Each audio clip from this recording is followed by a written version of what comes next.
Good morning. If you've been wishing you could erase the past or start over, God offers a fresh start today.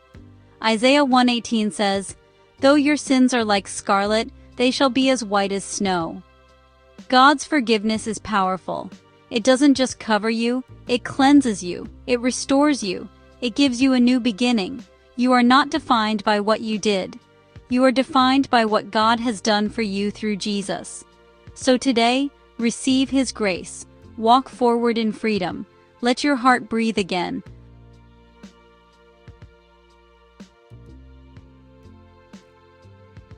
Let us pray.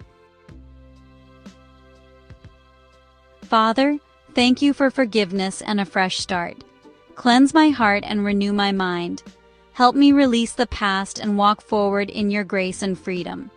Fill me with peace and gratitude today. In Jesus' name, amen.